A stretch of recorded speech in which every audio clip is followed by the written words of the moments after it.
Hey there, welcome back to this old house and to our 1890s Victorian here in West Roxbury.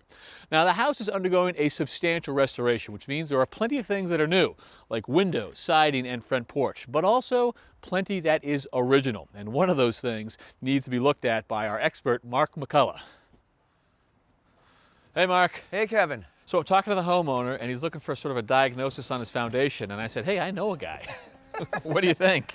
I'll tell you what I think. I love it. It's You do? actually in great condition. I've walked around the whole perimeter. What I look for is bulges in the foundations. I found none. Okay, and on the outside, I mean, I presume this is original?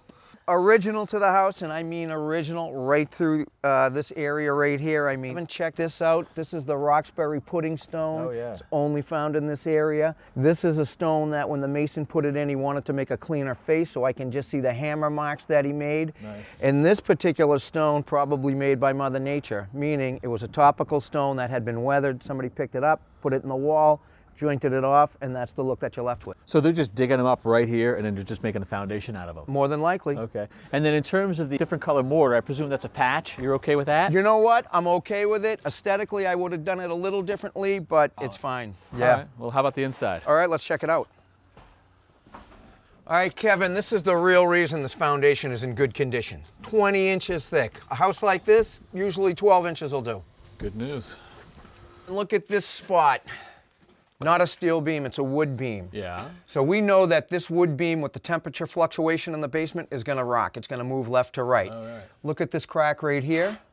That's a byproduct of the movement. Comes right out of the corner of the beam. Right. Look at that. And as you can see, they've tried to fix these cracks with a couple different materials. Yo, what do you think of these materials? I'd use neither one.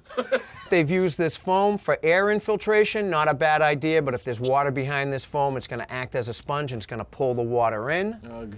Yeah, the material that they used here is hydraulic cement. It's not really compatible with the other materials. Again, the mortar has to be a little bit softer because we know those stones are always moving. If the mortar is harder than the stone movement, you can see what happens. Just pops off. It's on the floor, right? So does the crack cause you any concern? And if it does, how would you fix it? So it doesn't cause me a whole lot of concern. I know what happened here, but what I would do is dig this out and just repack it with a type N mortar. Beautiful. Yep, let me show you something else though. All right, Kevin, this is a real problem. It's a water problem. You can see the water on the floor right here, right? Yep. But look at this. This is what really concerns me. So that mortar is just crumbling. It's just super punky, as we call it. So Yeah. there's water, obviously water infiltration coming from the outside. It seeps all the way through that massive 20-inch wall. And look at, that's what it's doing. That's a byproduct of this water. And this is obviously a perennial problem. I mean, look at it. We got a rusty screwdriver, rotted wood. So this happens every time we get rain or whatever. Exactly. And the only fix is to go outside and fix it. So again, you would scrape that away, repoint, but no point in doing that until you solve the water problem outside. Exactly, exactly. That's where the water's coming from. So that one's on the list. Yep. All right, Kevin, so that's a water problem that's coming in from the outside. This is a water problem that's actually coming up through the floor. Yeah. So back in the day, this was probably a dirt floor, but when they did pour that concrete, this is just a rat slab.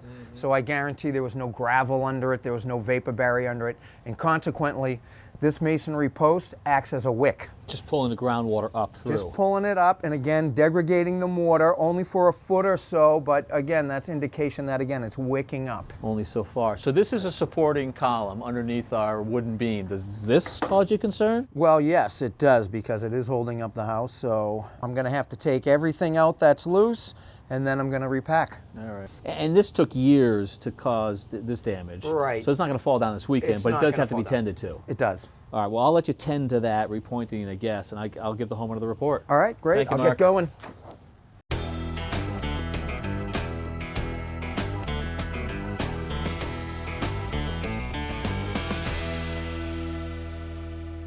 Thanks for watching. This Old House has got a video for just about every home improvement project, so be sure to check out the others. And if you like what you see, click on the subscribe button. Make sure that you get our newest videos right in your feed.